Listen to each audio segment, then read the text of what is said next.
Bette Davis versus Warner Brothers, a fight for creative respect. Did you ever think about time? It goes, Alan. That's the business of time. By the mid-1930s, Bette Davis was already commanding attention on the silver screen.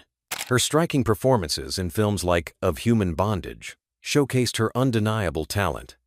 But as her fame grew, so did her frustration with the limitations imposed by Warner Brothers.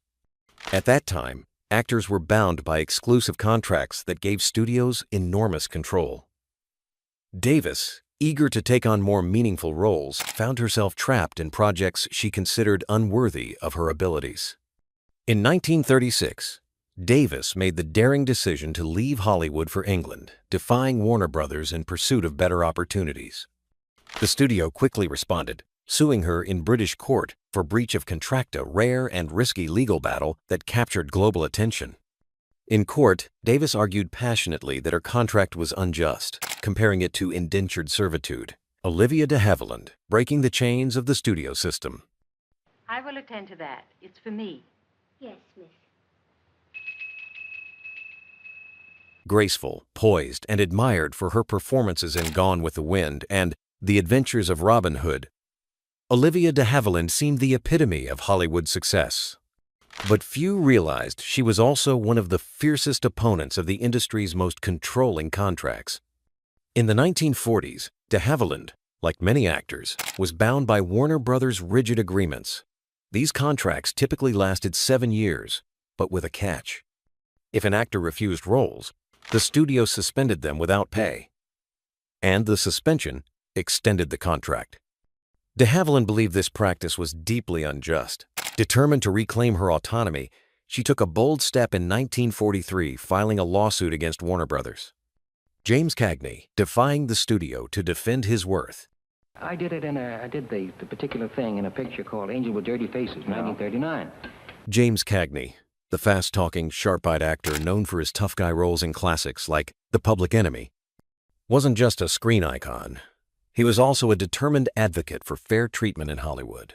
Behind his gritty, on-screen persona was a man unwilling to be exploited by the very system that made him a star.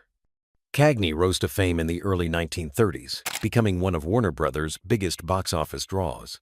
But like so many others, he found himself locked into a restrictive contract that offered little room for negotiation and even less respect for his value as an artist. In 1935, frustrated by low pay and inferior scripts, Cagney took a bold step. He walked away from Warner Brothers, becoming one of the first major stars to challenge their contractual obligations in court. Kirk Douglas and the fight for creative ownership. I apologize for not being entirely honest with you. I apologize for not revealing my true feelings. As the 1950s gave way to a new decade, actors were no longer content to simply challenge their contracts. Many sought ownership over their work. Few embodied this shift more than Kirk Douglas, whose bold decision to create his own production company left an indelible mark on Hollywood. Douglas, already an acclaimed star thanks to films like Champion and The Bad and the Beautiful, recognized the limitations of the studio system. He believed that true creative control came not from renegotiating contracts, but from producing films independently. In 1955, he founded Bryna Productions, named after his mother. This was a groundbreaking move, at a time when most actors remained tethered to major studios. Through Bryna, Douglas could select projects that aligned with his values and artistic vision. His most defining moment came with Spartacus in 1960, a historical epic that became a symbol of defiance both on-screen and off. Marilyn Monroe, redefining stardom through contract negotiation. Why, yes. You're one of the Olympic athletes, aren't you?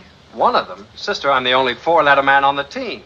I should think you'd be ashamed to admit it. Marilyn Monroe remains one of the most enduring symbols of classic Hollywood, a vision of beauty, charisma, and glamour.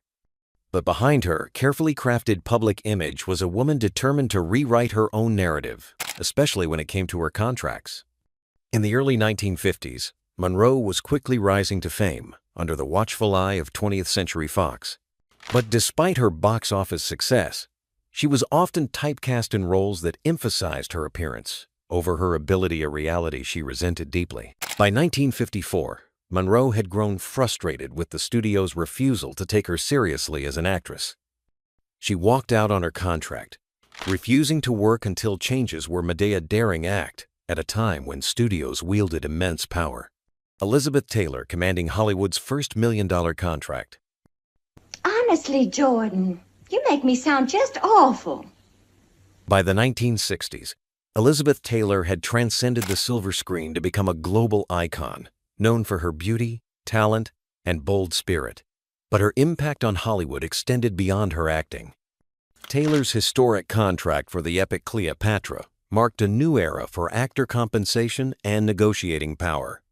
At just 29 years old, Taylor was already a seasoned star when 20th Century Fox approached her to play Cleopatra, Queen of the Nile. The role promised prestige, but Taylor saw an opportunity to challenge the status quo of actor pay. She demanded $1 million, an unprecedented sum at the time, plus a share of the film's profits and substantial creative input. To the industry's astonishment, the studio agreed. It was a groundbreaking moment, the first time an actor's salary crossed the $1 million threshold. Steve McQueen, the king of cool, redefines actor leverage. You believe what you want.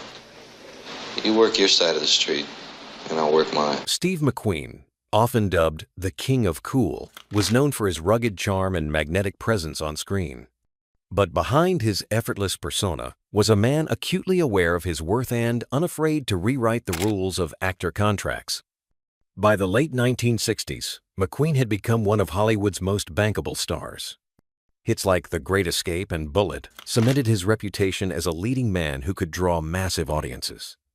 But McQueen wasn't content with traditional deals.